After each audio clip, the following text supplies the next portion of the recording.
से जो है गवर्नमेंट मराठी सिखाना शुरू करेगी। आपको लगता है कि कहीं ना कहीं अब एग्रेसिव मूव जो है गवर्नमेंट ने लिया? कहा तो है कि 15 अगस्त तक जो है हम मोहलत देते हैं, लेकिन उसके बाद अगर जिसने मराठी नहीं सीखा तो उनके ऊपर कार्रवाई की। मराठी जो है वो ज़रूर जहाँ पर की भाषा है, आप जो भी राज्य में जाते हो वहाँ की भाषा जो है उसको अवगत करना ये हर किसी का एक धर्म होता है।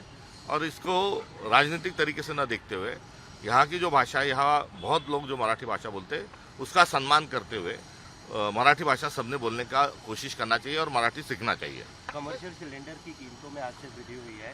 कांग्रेस ने इस बारे में एक ट्वीट करके आज कमर्शियल हुआ है, कल घरेलू गैस हो जाएगा, परसों डीजल हो जाएगा, फिर पेट्रोल हो जाएगा। बहुत हुई क्या महंगाई की मार। अब की बार मोदी सरकार का जो नारा था उसको भी एक जुमले के तौर पर उल्टा किया जा रहा है। दूसरी तरफ जो डॉलर की तुलना में जो हमारा रुपया है, हमारी करेंसी जो है वो भी उसने भी एक नीचांक जो है वो अपने आप में कहीं ना कहीं वहाँ पर पहुँचे है।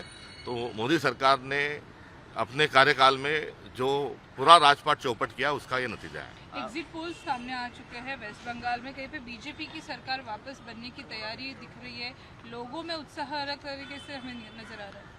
पूरी सरकार, पूरा चुनाव आयोग, ये सारे लोगों ने मिलकर ममता बनर्जी के खिलाफ में बहुत ही निचले स्तर पर जाते हुए, घिनौनी साजिश करते हुए वहाँ उन्होंने सारा चुनाव जीतने का प्रयास किया है।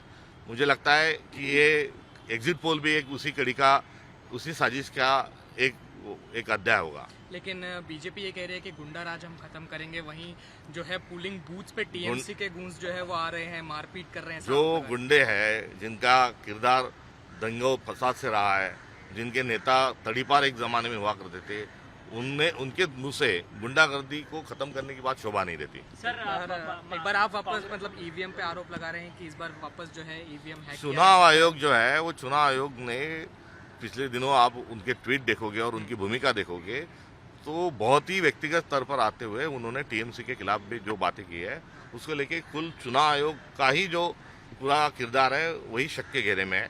और कल जो स्ट्रांग रूम में जो पाया गया वो उसकी पुष्टि कर। मिसिंग लिंक का उद्घाटन है, मुख्यमंत्री वहाँ पर है। हम देख रहे हैं कि एकनाथ शिंदे कुछ दिनों पहले जाके वहाँ का दौरा कर रहा है और कहीं ना कहीं श्रेय की राजनीति भी इसमें नजर आती है, क्योंकि नगर विकास तो श्रेय की ये गैंग ऑफ ट्रिपल इंजन सरकार है, हम बार बार लगातार बोलते आए।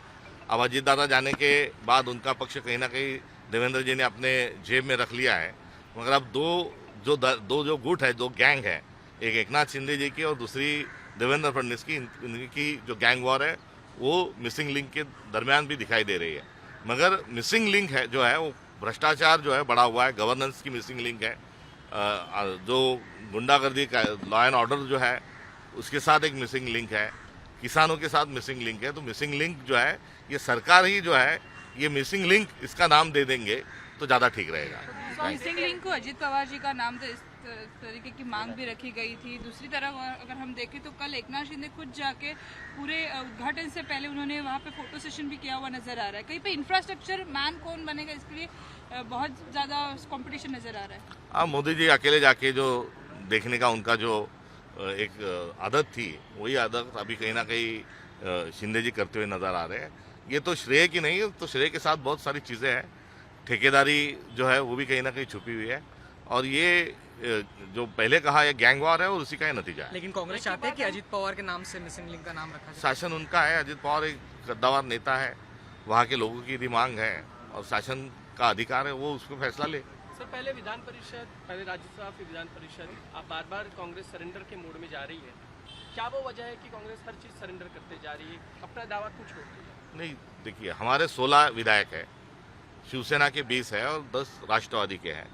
कहीं ना कहीं सीनियर होने के नाते और राष्ट्रीय स्तर पर एक चिंतन हुआ और उसके तहत एक भावनिक तौर पर कहीं ना कहीं शरद पवार जी को राज्यसभा में भेजने का फैसला हुआ।